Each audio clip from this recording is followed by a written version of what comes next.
Hello sir. Hello. Sir मला जेवताना ना माझ्या दातात दरवेळेस अन्न अडकतं. तर त्याच्यामुळे मला काय होतं, मी जेव्हा काढायला जातो तर मला इतका प्रॉब्लेम येतो. तर अशा वेळेस मी काय केलं पाहिजे?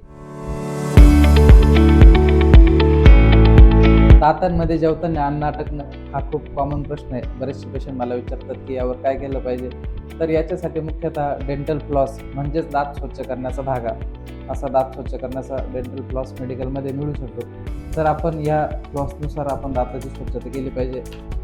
दोन्ही दातांमध्ये अटकलेलं अन्न आपण असे जर समजा आपले दात आहे, याच्यामध्ये दोन्ही दातांमध्ये फ्लॉस टाकून आपण दात स्वच्छ करू शकतो. आणि यानंतर स्वच्छ चांगल्या पाण्याने गुळणी करून घेणे हे सर्वात महत्त्वाचे. यासाठी काय नाही केले पाहिजे मुख्यतः, तर याच्यामध्ये आपण दातामध्ये पिन्ना, काडी किंवा सुई टाकणे हे आपण टाळले पाहिजे. यांनी आपल्या हिरड्यांना इजा होऊ शकते, हिरड्यांना जखम होऊ शकते व भविष्यात त्याचे कोणत्याही आजारामध्ये रूपांतर होऊ शकते. जर तुमच्या दातांमध्ये वारंवार अन्न अटकत असेल तर त्याकडे दुर्लक्ष करू नका. योग्य सवय बदला आणि त्यानुसार व्यवस्थित दात स्वच्छ करत जा. अधिक माहितीसाठी आपण दातांच्या दवाखान्यामध्ये भेट देऊ शकता. धन्यवाद.